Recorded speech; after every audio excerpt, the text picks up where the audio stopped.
It is now 5 o'clock, and we will begin the workshop for the Board of Mayor and Aldermen for February 28, 2013. We do have some guest speakers with us tonight.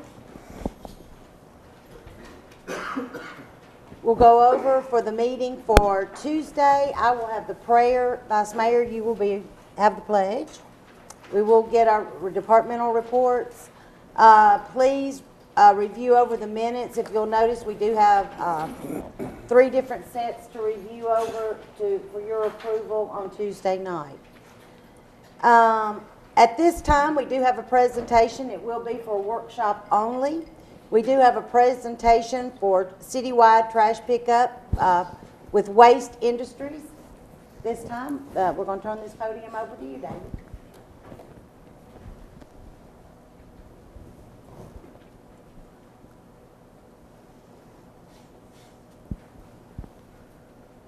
Thank you, Mayor and members of the board. My name is David Duke. I am the Government Municipal Contract Manager for Waste Industries. We are a garbage and recycling company. People occasionally confuse us with Waste Management, but we're a much smaller company than Waste Management, but we essentially are in the same type of business. What I wanted to share with you tonight was an idea of citywide collection service that I hope that you'll consider or evaluate or look at the opportunity. And I would love to share with you a lot of things about my company and why I think we're the best one out there, and a company I would hope the city would like to work with at some point in the future. But what I really want to focus on are what are the benefits to going to a citywide collection program in terms of garbage and or recycling. One of the things I think is the biggest benefit would be a cost savings to a lot of your residents. I understand the rates for garbage collection in this area, in this city, range anywhere between $25 and $30 a month. If the board were to elect to go to a citywide collection program under one contractor, you actually would see those rates drop by more than half. It'd be a considerable savings to the people of the community. The reason why, obviously, would be the economies of scale that would be available, a significant increase in density for companies like me that would operate vehicles in the area. We could come in and if we were able to service the whole town, we can obviously offer a much better price than what a lot of the residents are currently experiencing. One of the other things is that every citizen would then receive the same level of service. You have different companies operating in the city currently. There may be different service levels, different kind of carts, different color carts out there. And this would actually add a standard of consistency to all of the residents that were receiving service. And I think this would certainly be a very big benefit to everyone in the community. One of the things that I think makes it a little more difficult when you have multiple companies operating garbage collection services in a city is that you have the companies that come into neighborhoods. Sometimes neighborhoods will have 4 or 5 different companies servicing that neighborhood because each resident chooses who they want to work with. And what happens, you may have trucks in those neighborhoods 4 and 5 days a week. In my neighborhood particularly, I prefer to see a garbage truck through my neighborhood only 1 day a week. I really rather only see carts sit out at the curb 1 day a week and not multiple days because of multiple companies having multiple service days. Also, you'll save on the wear and tear of your roads in those neighborhoods. So it would certainly help protect some of the infrastructure that you have in place. If you went to a single contractor and under a solid waste program, you would also be able to put in place certain solid waste policies and procedures that would help protect the town and the residents in a way that I think would be very beneficial. For instance, in terms of litter control, you've got multiple trucks, multiple companies that are operating, and if you get to a place where it's obvious that there's a lot of litter or there's spillage out of a truck, it may be hard to identify which company is responsible for that. With one vendor, one contractor, you would have one person to go to say, hey, you need to go ahead and take care of this situation, you need to resolve it. Another thing, in addition to litter or hydraulic spills, things that do take place when you operate trucks like this, a neighborhood may experience one. Who's actually responsible for cleaning that up if you cannot identify the contractor? It's probably an expense that falls to the town, and you could eliminate that by having the one contractor who would be responsible for all of these things. Also, the insurance standards for purposes of liability. Major companies like mine, Waste Industries, we're the 14th largest in the U.S. We've been around for 42 years. We're headquartered in Raleigh, North Carolina. We operate in 7 states. We operate both Carolinas, Virginia, Maryland, Delaware, obviously Tennessee, and also Georgia. We've been around 42 years, been doing it a long time. I've been in the industry for 19 years, working as the government municipal contract manager. So when I talk about the insurance protections that the town and the residents would have, all of our insurance policies have a standard environmental protection aspect to it. If there were an accident that were to occur and you have a company in the community that maybe doesn't carry the same liability insurance that more major companies would, it could certainly create, a problem for those that might be involved. One of the other things that I think is important, if you went to one company, and I talked earlier about the consistency, the level of service, you'd have one color card. Everything would just be very consistent and very orderly by going to this kind of program. I've ridden through some of the community, and you see various colors of carts set out, and I think it would really do a lot in terms of the appearance of the community. We have to deal with garbage. It's not one of the more pleasant things, but we can certainly make it as pleasant as possible. Recently, this past year, my company has actually been successful in privatizing and working with the city of Goodlettsville and White House.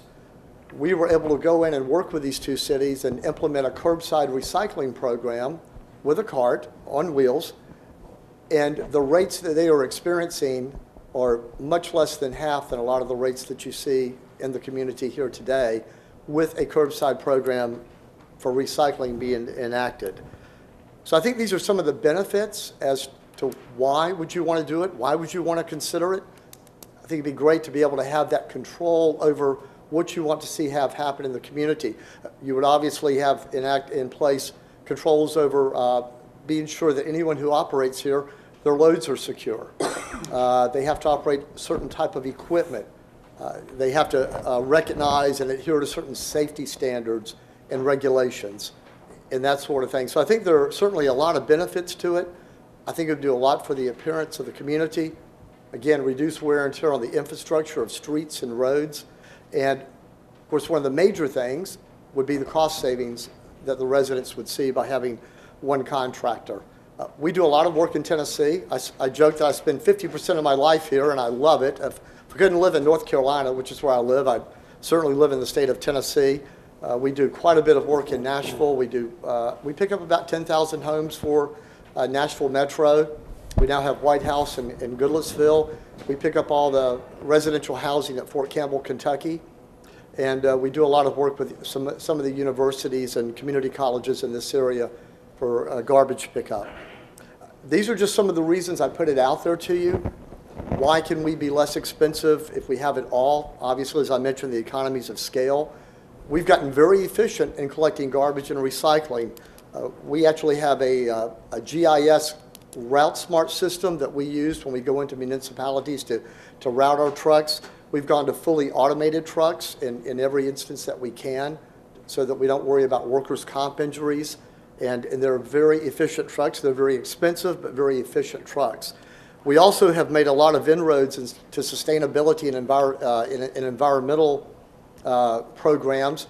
We actually introduced 2 hybrid trucks, the first of their kind to ever operate in the state of Tennessee this last year into White House and Goodlettsville. These trucks use about 40 to 60% less diesel fuel than a normal collection vehicle. They're very quiet. You can stand beside them and actually have a normal conversation with someone. They also emit about 55 tons less of CO2 emissions into the atmosphere every year.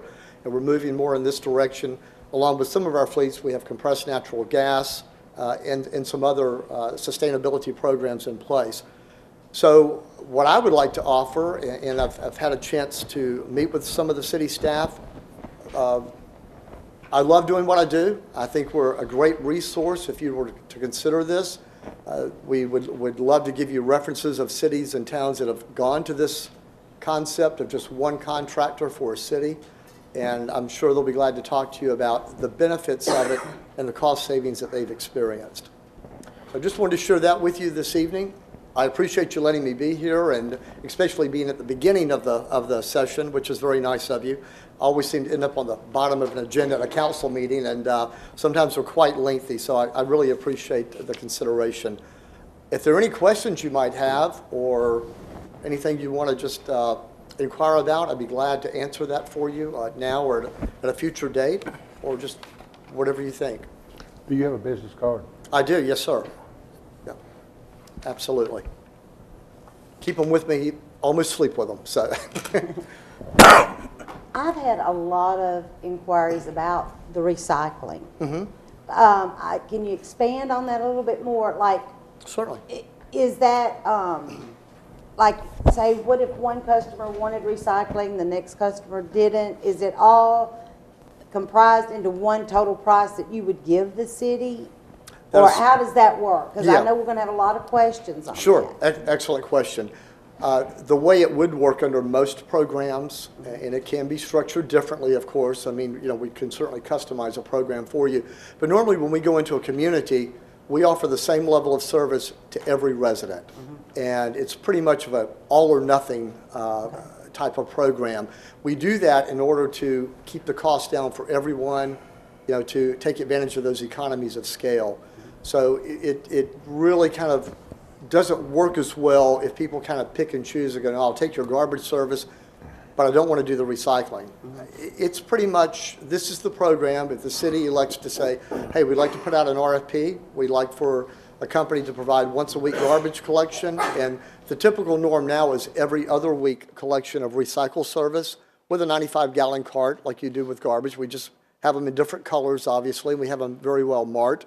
The materials we would take are pretty much what you would expect today, except for glass, but we take, you know, paper, fiber, junk mail, newspapers, plastics, aluminum cans, steel, metal cans, food cans, and that sort of thing. So it really does. I'll share this with you. Goodlettsville, about 5,000 homes there. Within the first 3 weeks that we were actually providing service and offering the every other week recycle service, we were diverting 11 tons a week of recycling material out of their waste stream. You know, garbage that did not have to go into the landfill.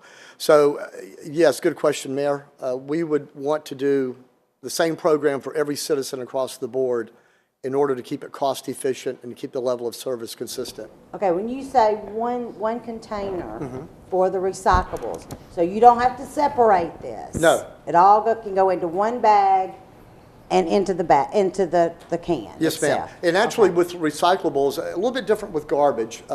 With garbage, if you'll have the 95 or 96-gallon container, and we do want that bagged for sanitation reasons. Right. Because otherwise, you know, you'll get liquids in there, and it'll get smelly, and you don't want to be washing your cart out, you know, constantly because of that. So we would ask the garbage to be bagged and just placed into that container. Now with the recycling, it's not as necessary. You don't even have to bag the recycling. You can just put the papers in there, the cans, the bottles, not the glass bottles, but plastic bottles. And if it's like a Coke can, I'd recommend you rinse it out because you don't want bees or ants, you know, trying to attack your cart. But you do not have to separate, not at all. And not even necessary to bag the recycling, just the garbage. I think Phyllis had a question. Phyllis has a question. Go ahead, Phyllis. So I have a question. Sure. How does your billing work? Are you billing the city or billing the individual residents?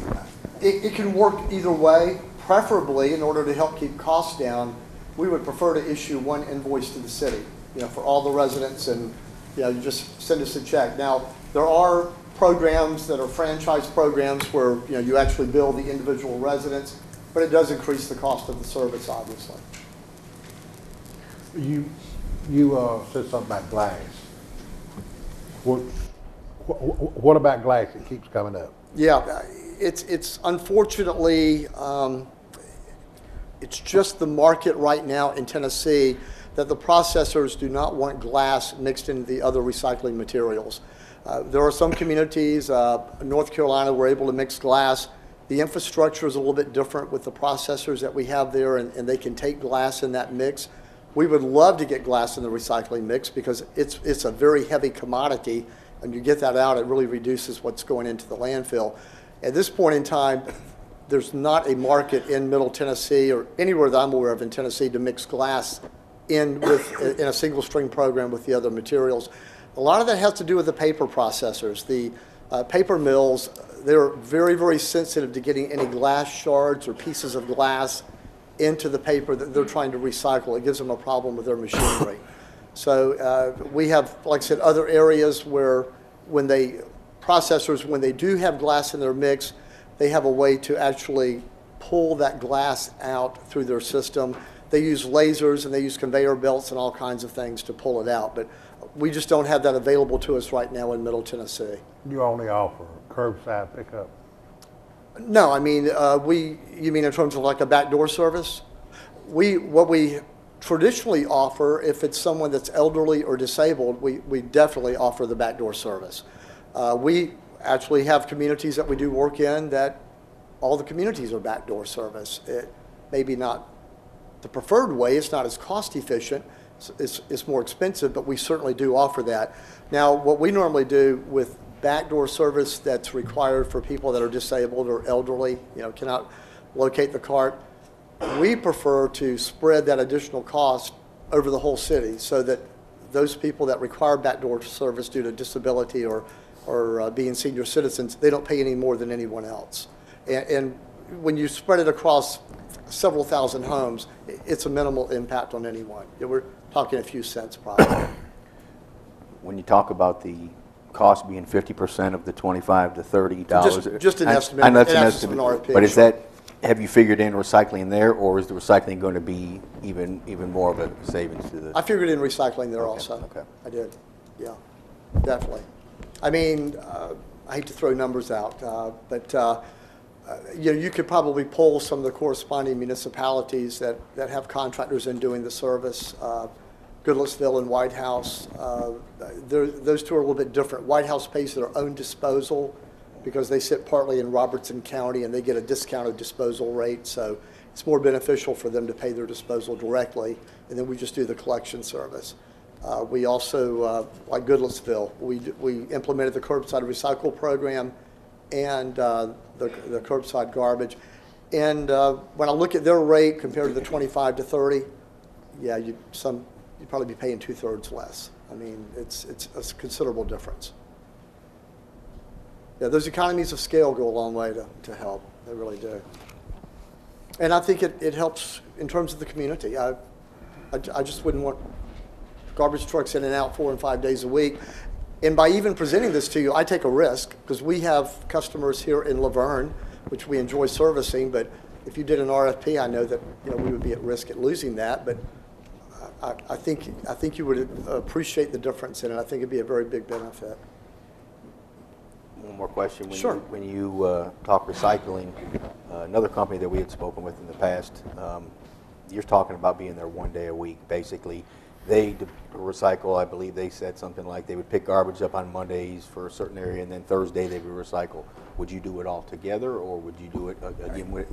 It would be the same, pretty much what they talked about, because you obviously would have to use different vehicles. Sure. So you would, what we normally do, we would pick up garbage either Monday through Thursday in the neighborhood, and then 1 day a week we would come back and do the recycling, because we would have to do it with a different vehicle, obviously. So your trash pickup day may be Monday and your recycle day Friday, something like that. That's the way we normally try to structure it. But yeah, a very good question. Yeah. So if you do the recycling program, you are going to have trucks in there twice a week because you can't do them together, obviously. And there are times if the routing makes sense, I guess from an efficiency perspective, to where you may actually have your garbage and recycle picked up on the same day, just 2 different trucks. And when we're in areas where we can route it that way, we prefer to do it that way.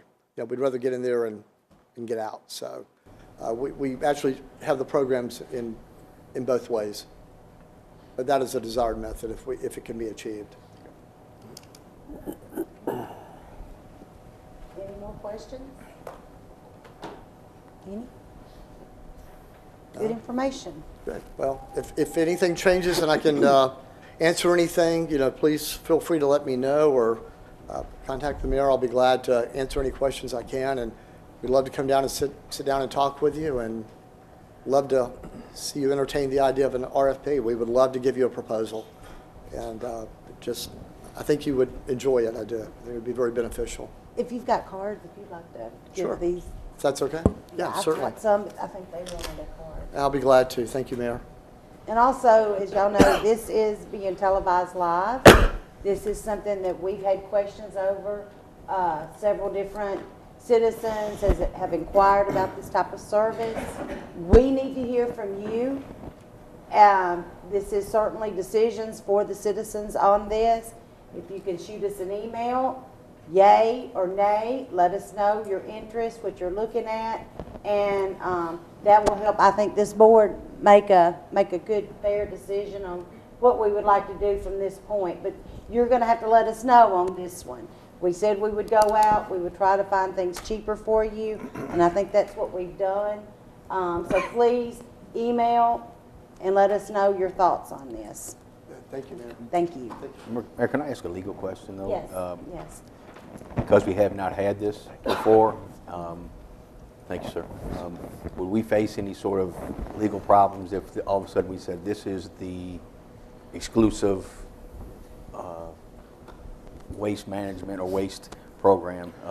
In other words, again, as the gentleman said, there's probably 12 or 15 different garbage companies, and maybe a resident wanted to stay with that. But if we said, no, this is how we were going to do That's a trash good in the city, question. are we going to We'll face any issues along those lines? Let me pass this on to Evan, and there might well be, depending on if there's any existing contracts or anything with these other garbage or waste disposal entities. So I'll pass that on. Because those are all with the individual citizens. They're not with the city. Okay. So that would be with the citizens, Right. you know, between them And not with the city. and their pickup. Correct. Yeah. Good questions. All right, next, guys, if you don't mind, we do have, we'll go to number 11, a Safe Routes to School project.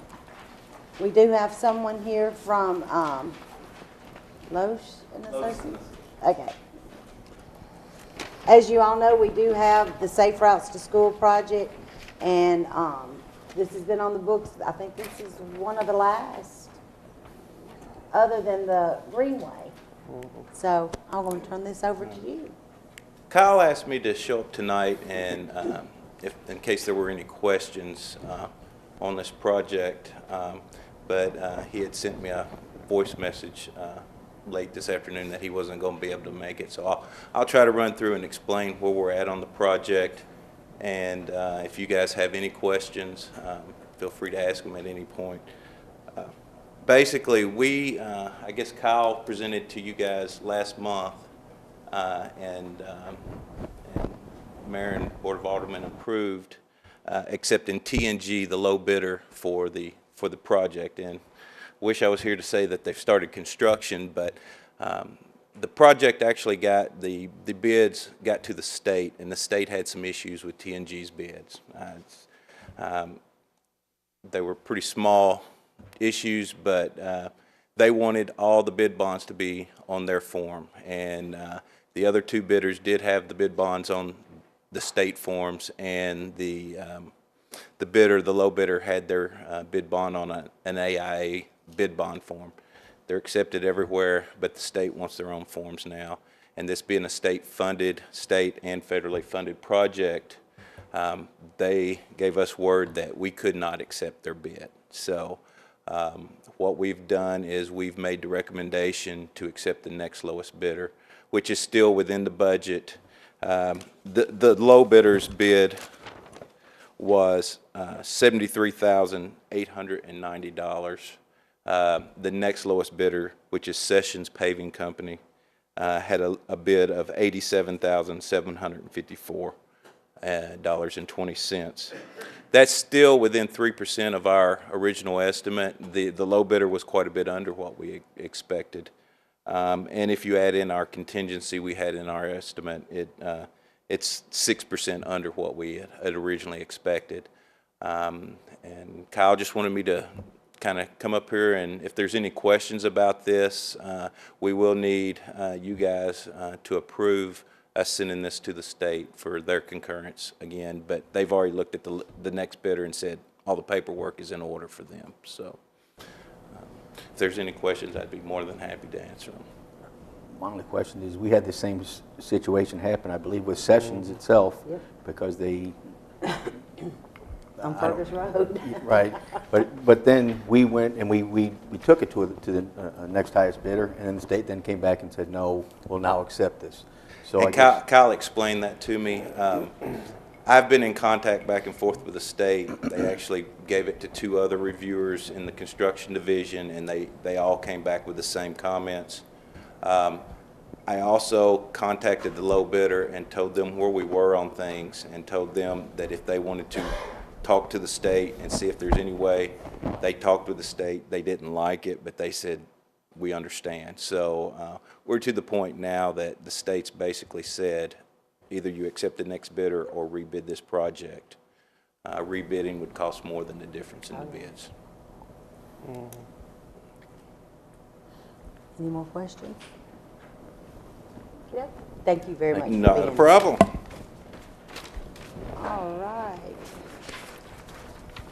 Next, we'll move on to old business, but first, I'd like to make a little announcement.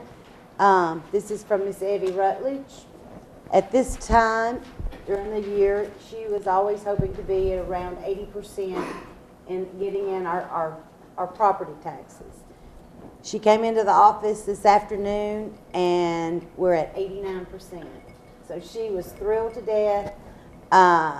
She said Becky had really been working hard this last week, really helping her get this in, and she was thrilled to death because she was just hoping for 80% at this time, and we are at 89%. So she wanted me to let all of you know that. Old business, motion to approve agreement with Paradise Amusements Incorporated to provide the carnival for the Old Timers Festival. Is this the contract that has been looked at by, What you have in your packets, the first 2 pages is the proposed contract. The 3rd and 4th page show what Evan marked up when he reviewed it. okay, We have forwarded that to Paradise Amusements and have not heard back from them yet. okay, But we should have an answer by Tuesday night. okay. And if they agree to all of those changes, it'll be what's on the first 2 pages of that item. So And I know you, Kathy, spoke to them yesterday. They were out of town, and she's not flying back until Friday night.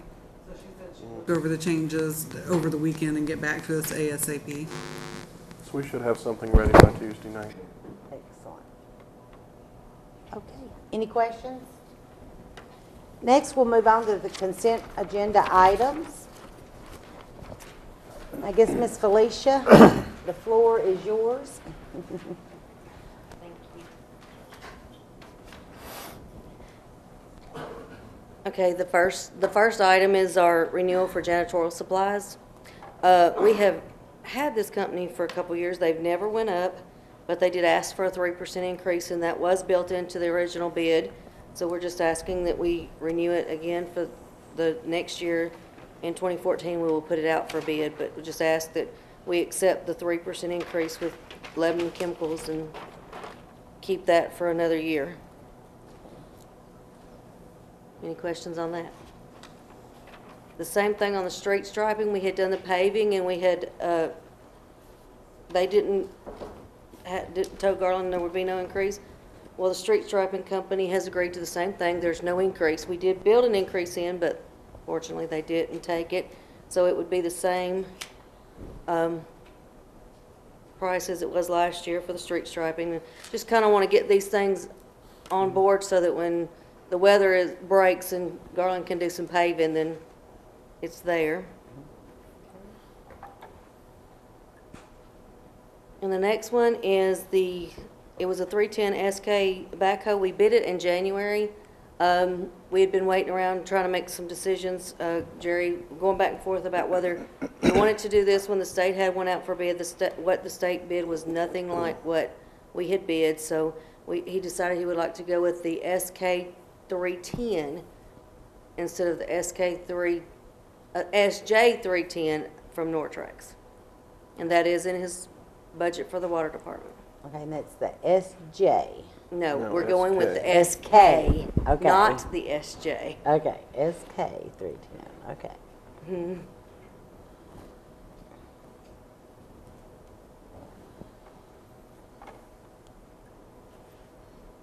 And the next one, I want you to look at the attached page for the concrete maintenance and repairs. The bidders come in close. Sessions was a little bit cheaper on some things, but if you look in the notes, there was a note in that I was not comfortable with. And after talking with Mr. Garland Russell, he never gave them a monetary amount of what their call out would guarantee a price or an amount that they would be done. And I'm just not comfortable with issuing a contract to a company that feels like they're going to be called out for a minimum of $1,500 every time. It may be $1,500, but I don't want to guarantee anybody anything because we don't know. I mean, I don't want them to say, oh, well, because I've got a minimum, that driveway can cost $1,500. We want to be able to give them a driveway, curb, gutter, anything that we need replaced or repaired and have it done. So at this point, with this, we would like to award that to Marcor Construction instead of Sessions Paving. Marcor.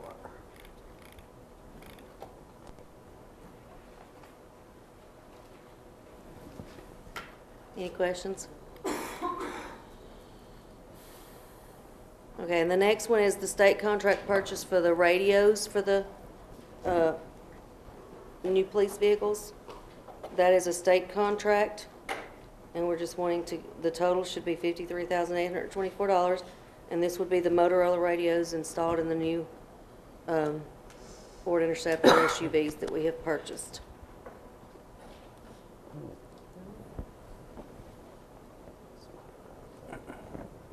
Yeah, the contract number's 421 for the state. Made sure I put that on there. Our auditors will look at that. Oh, yeah. Any questions? Questions? Okay, Thank you. thank you. All right. Moving right along.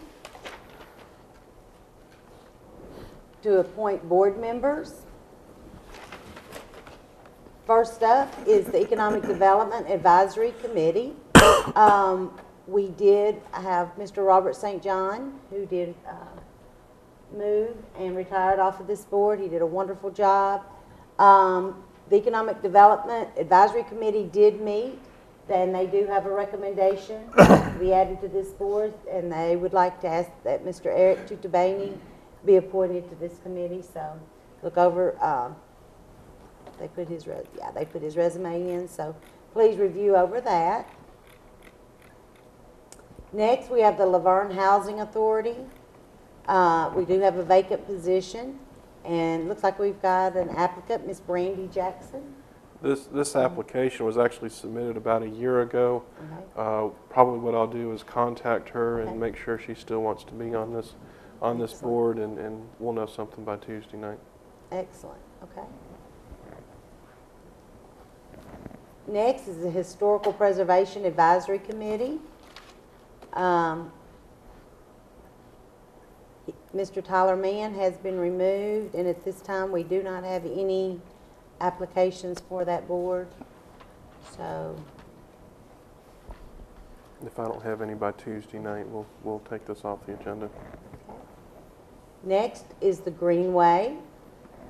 We do have a vacant position, and we do have one application, Mr. Ken Cowan. So please review over his application. And it does look like he's very interested in that area. Greenways and parks, so it looks like he might be a good fit for that. Next, we have the Senior Citizens Advisory Committee.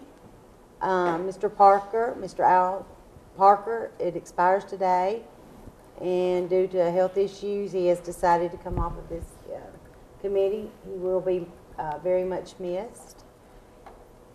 So anybody interested, I tell you what, I guarantee you, The senior citizens have more fun than anybody I know. So this would actually be a very fun committee, fun group to be on, and all I know is you better take your vitamins if you're going to hang around them. So, but this is a wonderful group to work with. So hopefully we'll have some applications. And I am deeply sorry to see Mr. Parker to go. He done a wonderful job for our senior citizens, and we all wish him very well. All right. Next, we have Resolution 2013-05, a resolution of the City of Loudoun Board of Mayor and Aldermen to declare certain vehicles and equipment owned by the city to be surplus to the city's needs and directing disposal of the same. Okay, Bruce, you want to? Mayor, we have a lot on here this time. Section 1 is basically vehicles, and from the police department, I believe there's 6 vehicles there that are no longer needed. Also, we have the old Christmas lights that we used to hang on Murfreesboro Road. I believe there's 63 sets. We will offer all of these for sale on GovDeals. If they do not sell, then we can look at selling them for scrap, because that's the way the policy reads. Section 3 of the resolution is radio equipment that is outdated, does not meet current specs, and it would actually cost the city a lot more money than it's worth to wipe these radios and buy the equipment and software and cables that would be needed to do that. So we're recommending that that everything in that section 3 be destroyed. And there again, that is allowed by our policy on surplus equipment. Any questions?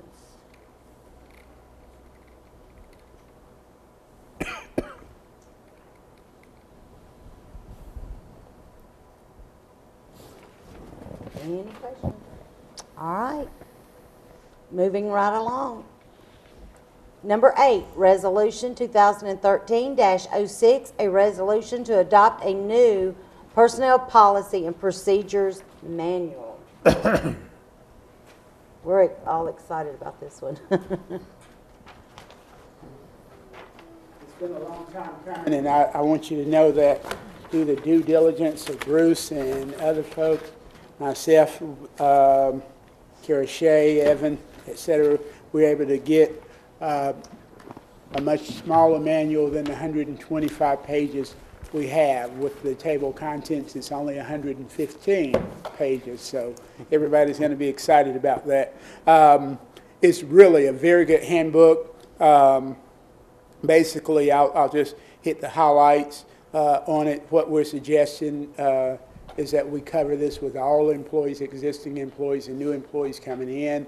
I would also continue to do that with part-timers and provide that. We need to make sure that we get signed acknowledgement that they have it, that we instruct them to read it. We're going to cover all the major portions of that with them. Some of the areas that's new, definitions, Chapter 2, all the appendices are gone where we kept adding things. We've incorporated all of that language into the handbook. Better language on regarding employee expectations and management directions. We've clarified the on-call policy for one on-call policy for the city. We had a variation of that with the current handbook. We've made those changes ahead of the handbook. We've got better language on overtimes, which helps save the city. The city's paid out over the years overtime dollars that they really weren't required to do that due to the old language. So so that's part of it, as well as some of the things that we clarified. 10 holidays, we would still get the birthday, but that's separate and not considered to be a holiday as it should. And a lot of other things, the grievance procedures are much more clear. And one of the things that this board would want to know is that where there are rooms for grievances and specific things on what employees and managers need to do. It brings closure to matters much sooner, et cetera. There will not be a grievance procedure for terminations or an appeal procedure for terminations if you should adopt this. I strongly suggest it. It's really some very, very good language. I fought against this more than anything else, but it's just a much more sound, solid handbook for us to have and to have out there, and it'll help reduce the city's liability. Any questions? Bruce, did you want to? Well, obviously there's been a lot of time and effort put into this policy. One other thing that I would like to recommend that we do is probably on a yearly basis, we get with Kara Shea to review it and make sure that, nothing needs to be changed as far as any legal changes, any law changes that we may have.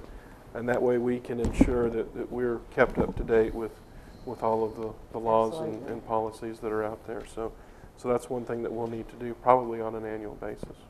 Yes. We don't need it to get this far behind again. Right.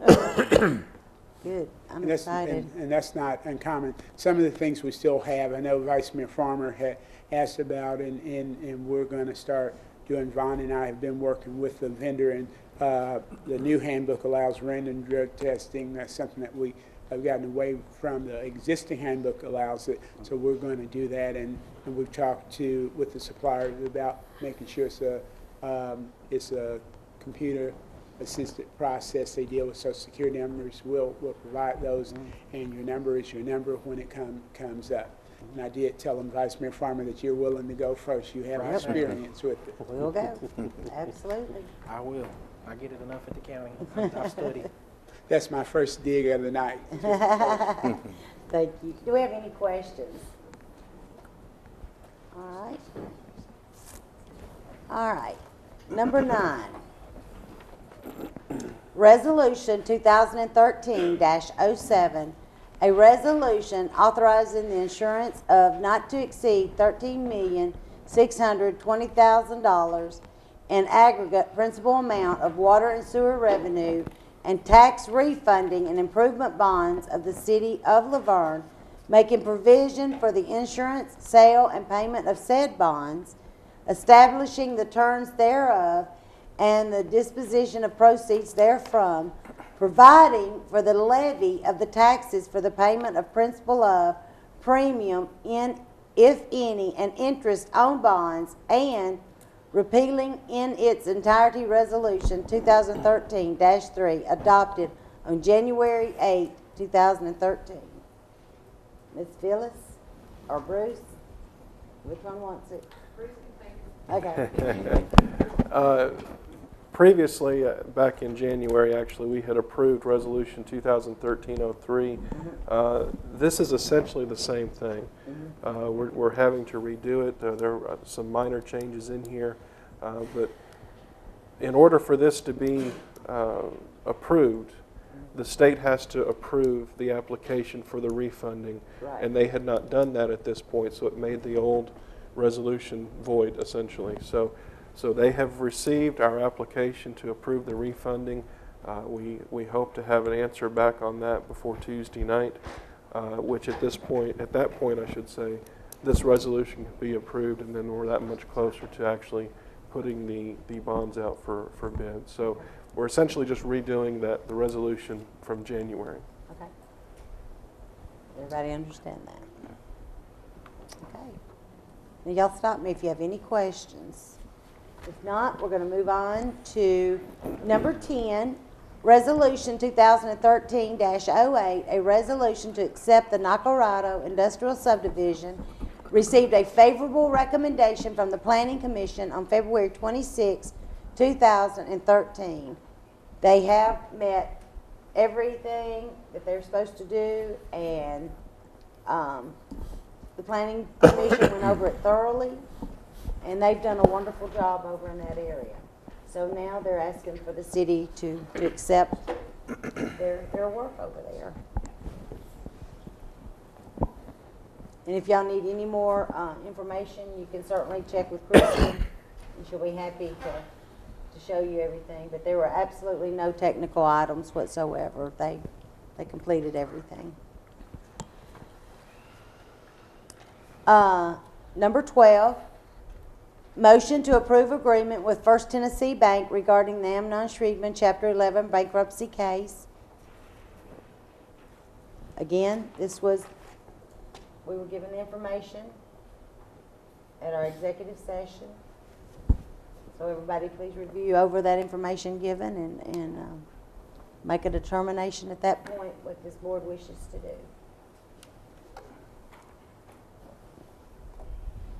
All right, number 13. Motion to approve agreement with Loudoun Water District for the purchase of AMR meters.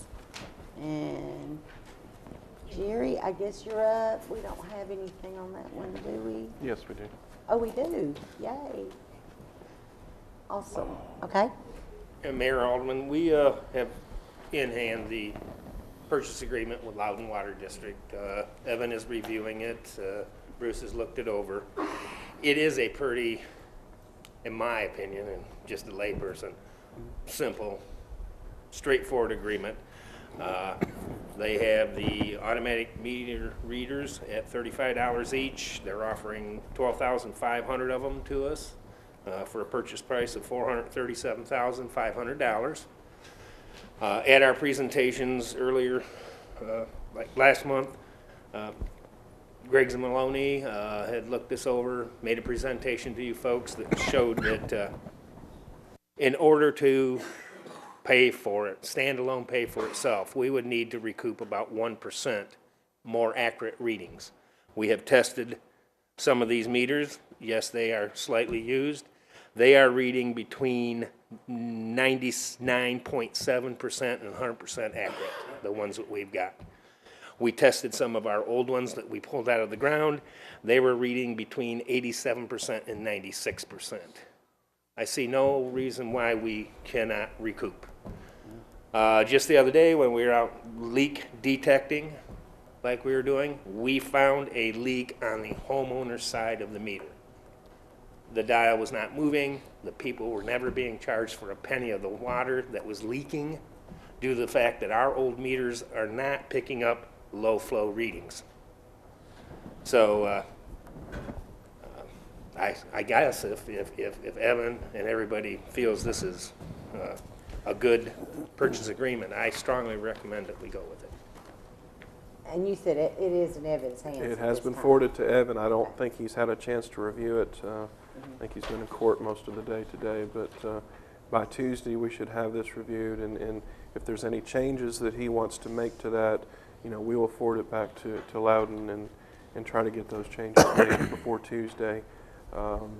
If we can't, we'll probably have to defer it until another meeting. In talking with Amy, who's handling this for Loudoun, she said to have our attorney change anything he wants, and they'll pretty well be okay with it. So I feel confident that we're going to be able to have it to you by Tuesday. Okay, awesome. Any questions? I'll go over these meters again. Well, age-wise, they're only 3-4 years, maybe. They average between 100,000, 200,000 gallons on them. And of course, the meters are, we've got a lot of the Badger meters in our system right now with 2 million gallons on them. But again, they're starting because of 2 million gallons. I would foresee a good 10 to 15 years of service out. And I guess the other thing too is if, like Bill had presented to you, at $35 a meter, if we buy these meters for nothing but the automatic readers, the electronics, at $35, we can buy brand new Badger meters for $35. Put the readers on those, so for $70 instead of $184, we have brand new meters if we want.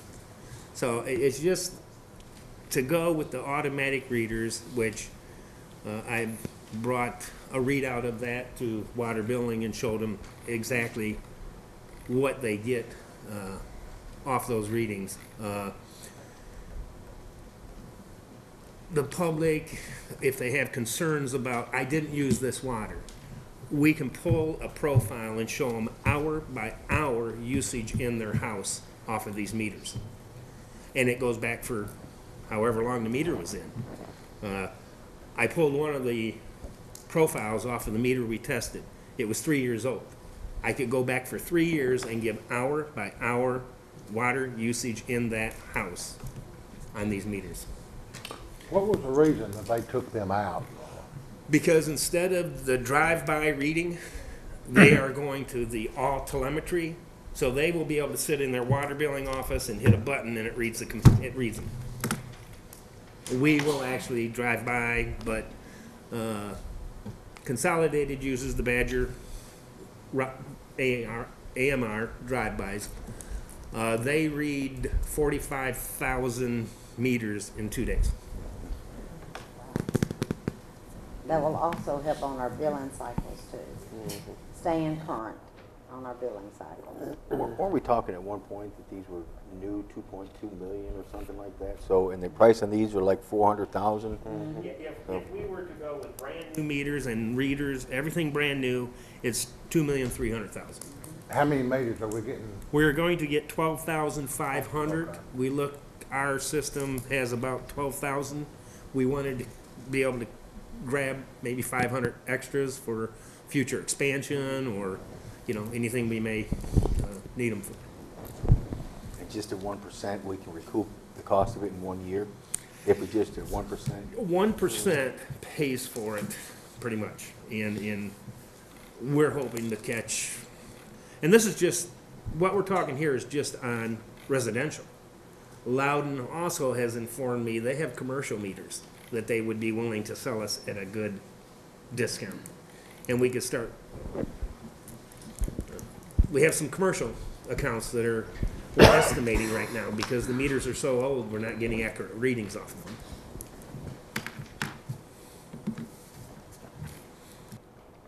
Questions? Good deal. All right, excellent. I got everything, all right. Number 14, discussion, motion to approve agreement between the City of Laverne and Fred Gaston for consulting services and ongoing legal issues. As we all know, Mr. Fred is departing us. Quitter. He just called you a quitter. Yeah, come on up. He's gonna be going to the state. We're sad to say. We are very, very proud of him for that position. However, he is quite knowledgeable in a couple of the lawsuits that are going on, some things that he is offered, and we cannot ask him to do this for free. I'm sorry. Some of the things that are going on, and I have confidence in Vaughn, but you got an HR group of one, so, and she's still relatively new. Some of the things that I just noted down, there's an EEO mediation on March 19th. The Fergus trial is March 26th and 27th. The Denny trial, hopefully on some of that, maybe Donna will be able to do that. I think the last time it was scheduled, you had a conflict, I had a conflict. We'll need somebody from the city there for that. You'll have Title VI renewals with the Safe Route for Schools. You certainly need to make sure we're compliant there. That'll be new for Vaughn. Although we won't bid out, or you won't bid out this year, you'll have still a renewal process for property and casualty, and we've got a whole lot of new vehicles and other things, and the schedule values and some of the things that we have to go through. Those are some of the things, as well as we've got several openings, key positions. We'll have 3 director positions open as of tomorrow. So those are some of the things that are there, and so if the city is interested, we can do that for interim period of time. And we'll have something for Tuesday night too.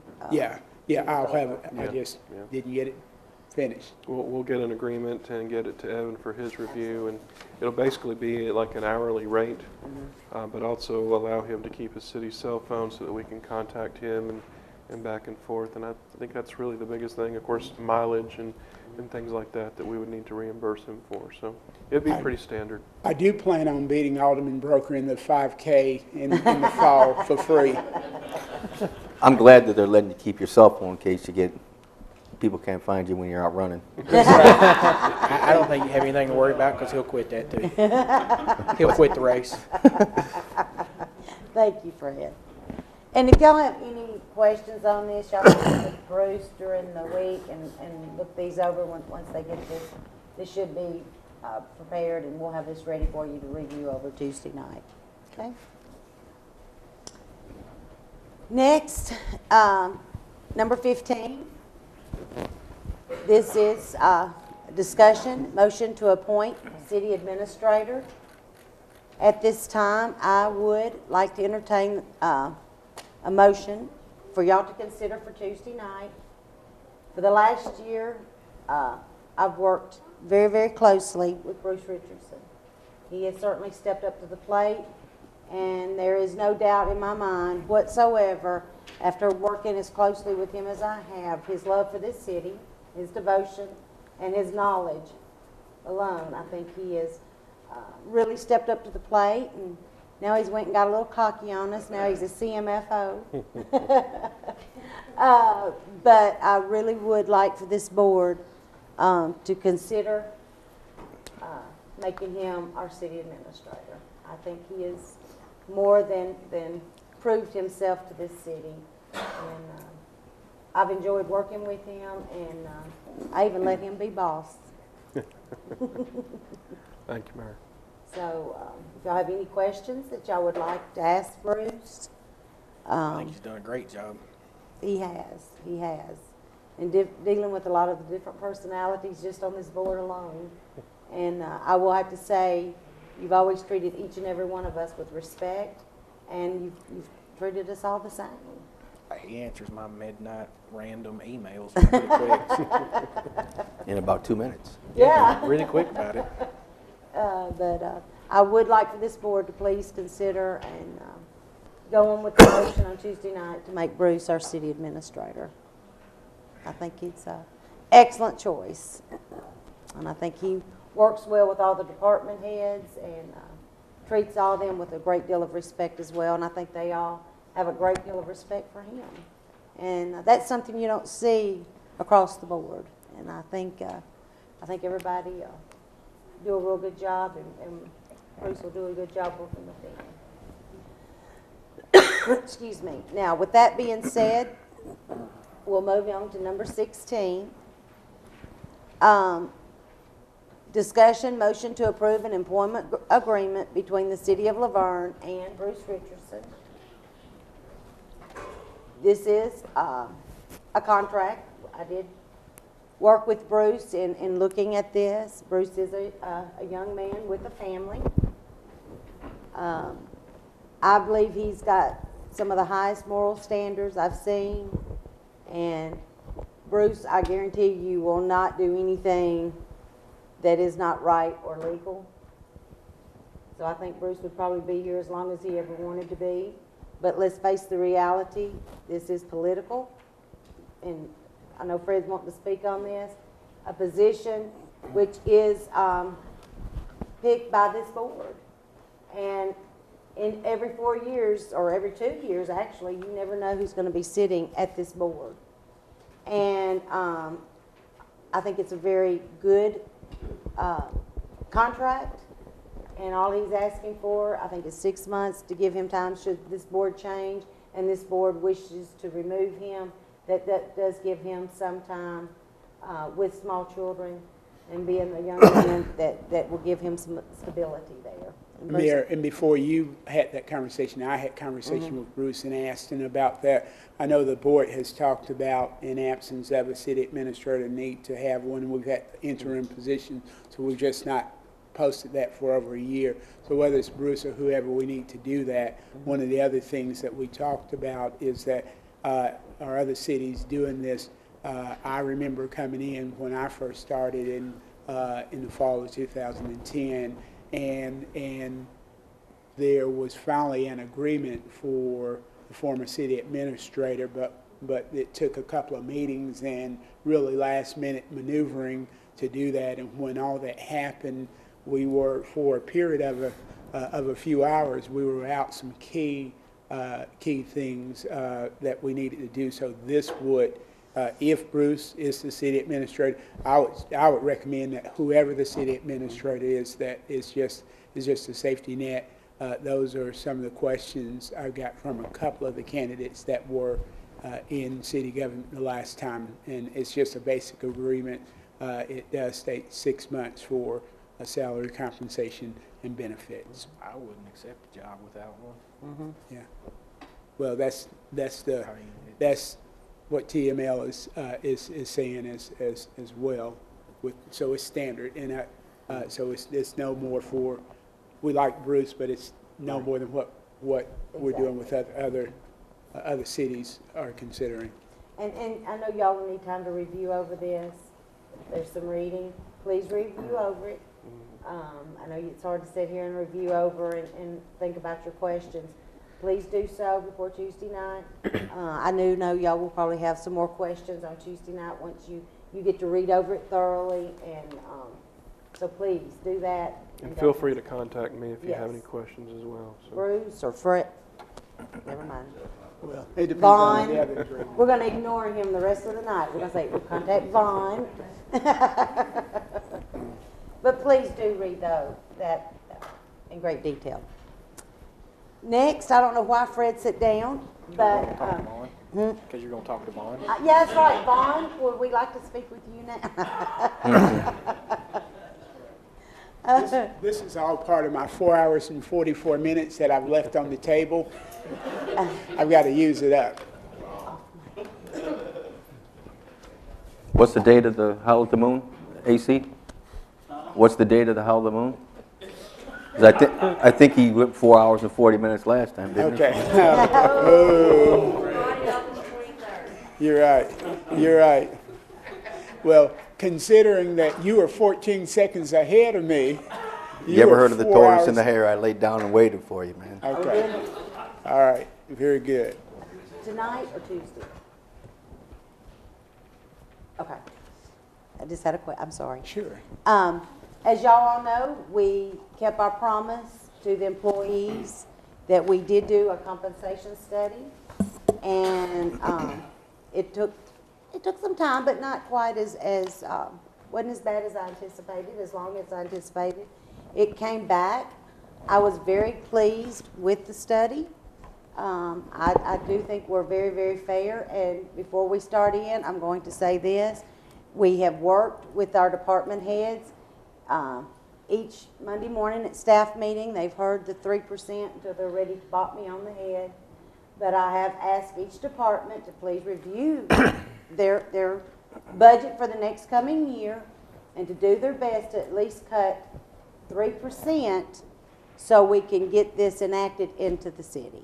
And I think everybody has been over backwards to really work diligently so they can actually get this study and get it passed. They've worked hard on their budgets. They're still working on their budgets. I don't even think we haven't even had our first meeting yet. I know the chief has been working diligently to cut in areas that he feels he can so we can get this implemented. And at this point, I'm going to turn that over to you, Fred. I had asked Steve Thompson, who's with Burris Thompson and Associates, to come, and he had a death in the family. That's why he's not here. Just some things that we did. We looked at public and private sector jobs, about 4,000 job titles. We looked at some jobs, of course, are not in the private sector. A Parks and Rec director, a Public Works director are not in the private sector. So for jobs of that nature, we just looked at public sectors. We looked at, we try to look at both at the 45 percentile, which the last study in 05-06, which puts us slightly below market rate, and at the 50th percentile where everybody else is at, and the numbers were just too great on that. Overall, the study come back that we are competitive but slightly below the market. We looked at the typical people and the jobs as you look at this that are in jobs for 7 to 9 years. So if you were looking at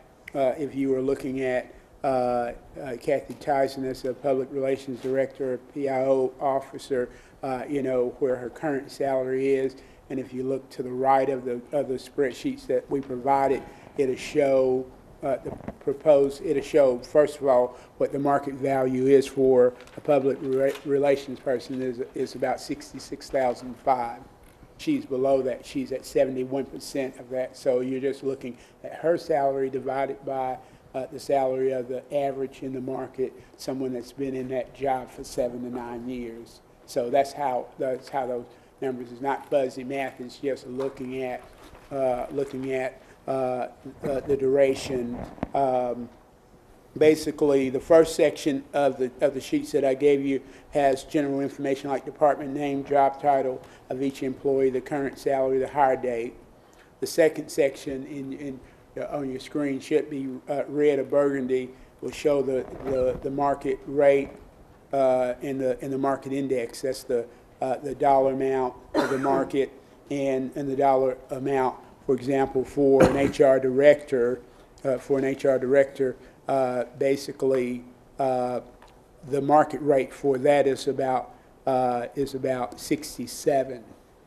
Now I can say this because I'm leaving, so it's not me. So I would be below that market rate. So what the salary study is going to do in a couple of things, about 3 things. One, some folks will be above, some folks will be below, and some will do the standard increase. Overall, about 25% of our folks, 23 to 25%, fell below. So not as bad as we thought, or significantly below where you would bring them to the beginning of the bracket.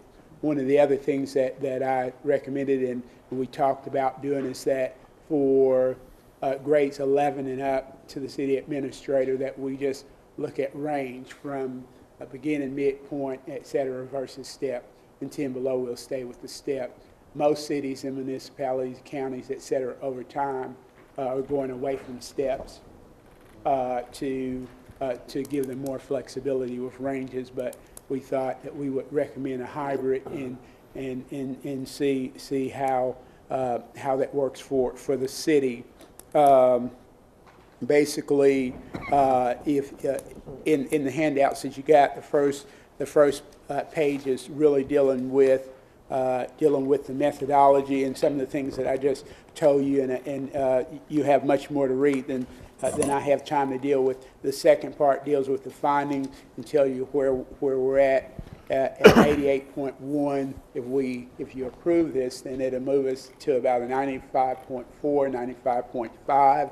Also in the numbers we've added in, it wasn't part of the study, but we added in someone to focus on economic development for the city, an economic development specialist. So that inflated the numbers a little bit more. On page 2 of the handout, you'll see where the step 1 of pay range increases about $257,000. The step increases $86,005, and the total of $344,000, which would bring us to 95.9%, would make us not only competitive but overall just less than 5% below the market rate, which is it moves us in the right direction. 20 cities that were in the study. Some of them our size, some of them larger. For some of the positions on the larger city, we didn't include numbers because a city manager in a metro couldn't compare to a city manager in Loudoun, so it would skew the numbers too much. So those types of things we certainly looked at the average number of people that were in each city. So you have that information. Appendix 2 really focuses on the positions for each grade level. Appendix 3 is where the meat and potatoes, where you have the folks that are currently employed, including the new folks that we went in and added. There are a couple of areas that I want to talk about in Appendix 3 that I think that we need to to note. There are some positions that we have that may not quite compare to everyone else, and I think I got a big print so I could see my own work. On Appendix 3, one of the things the Parks and Recreation Director, we've got a smaller city. We don't have as many activities, as many things there. So if we were following the recommendation there for the Parks and Rec compared to Murfreesboro, we would be making about a 24 to 26% increase in the current salary. But we're not recommending that. We recommend that be half of that, or 12%, and we move them as we grow. We still have the range to move that position. Same thing, an executive administrative assistant, somebody that we may have that we bumped up, that's been around for a while. They may not fully service the entire council and the city administrator and the public relations person, and making sure they're juggling all those balls here. Hopefully you could grow to that, but initially that number, because folks in that title, that number would have been about 31% higher than what our people are at, and we recommend that to be 5%. So we looked at some of the things that were different and clearly different, and where we may not have the volume or the programs or the activities or some of those things. Some of the biggest differences is it will move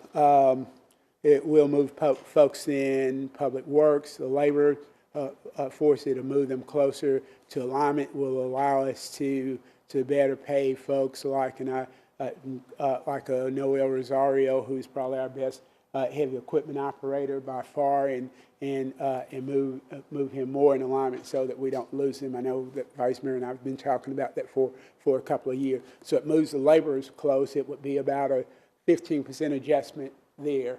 It would for police officers, where the chief asked for about 5% to move his officers closer to being in line. This study says that needs to be about 7.6% among officers, and we were able to go in and look at the officers and better align to pay for someone with more than 5 years, and those were 4 or less, et cetera. So there's a lot of good things in the study that I was pleased with, and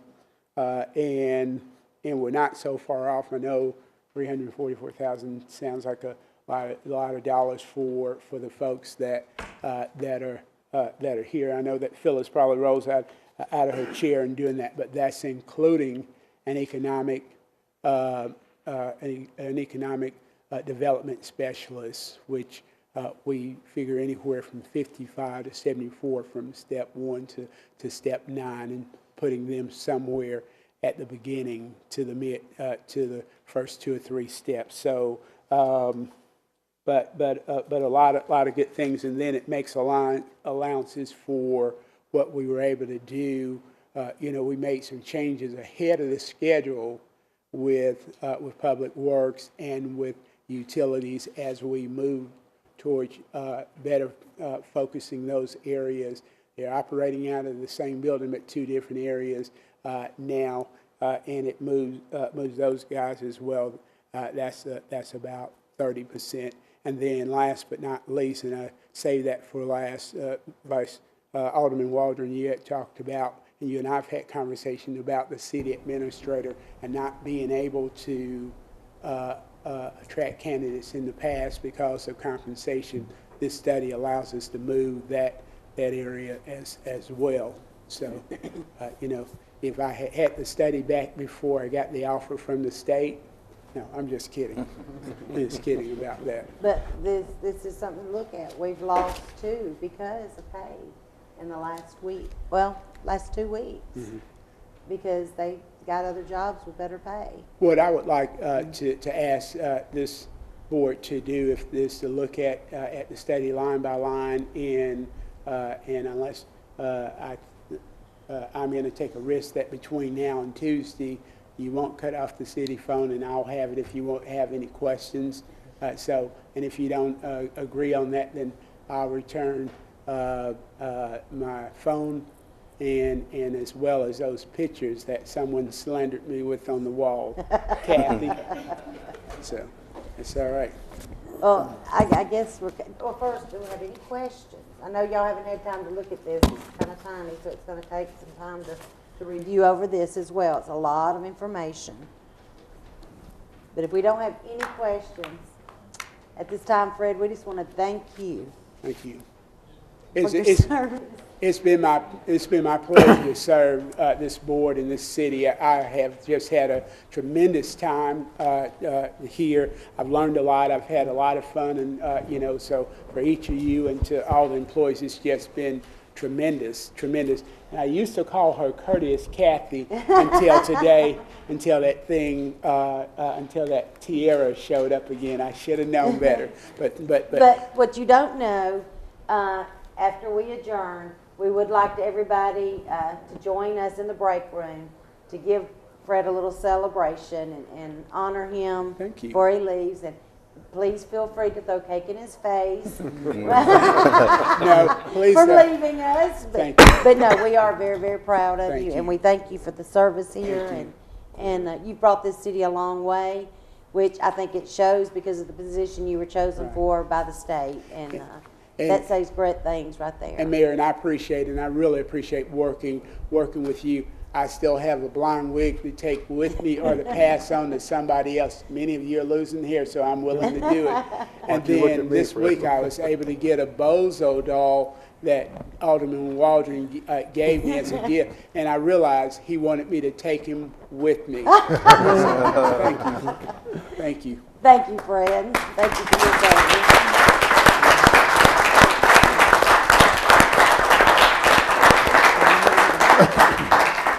Okay, at this time, we're going to quickly jump into Mayor and Alderman comments. I know we have a birthday tonight, Alderman Broker's wife, celebrating her birthday, so we don't want to all get in trouble because he's late for our party. But we'll start with you, Alderman Broker. Again, I want to wish her happy birthday, or I'll be in trouble if I won't say that. But you know, over the last 2.5 years, we've done a lot of kidding with Fred, and it certainly has been a lot of fun. But I just want to say, and I would imagine that the Vice Mayor would say the same thing. The last 2.5 years, when you come into becoming an alderman, or you come into a municipality and you haven't worked in one before, it's very difficult. You learn as you go, and you were one of the directors that from the very beginning, I can tell you that it helped me, very similar to what Vice Mayor said about City Administrator, all hours of the night. I mean, of course, you got to work at 3:30 in the morning and left at 10:30, but anytime we needed you, you were there. Sometimes you didn't return phone calls, but you know, to me, just to me. But anyway, I want to thank you, and I want to wish you the best, and just thank you for everything you've done for the city as well. I just got nothing. I wish Fred well on his new adventure with the state. I'm going to miss him. Vice Mayor. I want to tell Harper happy birthday. Happy Even though she doesn't birthday. really have one this year because it's Yay, the 29th. Harper.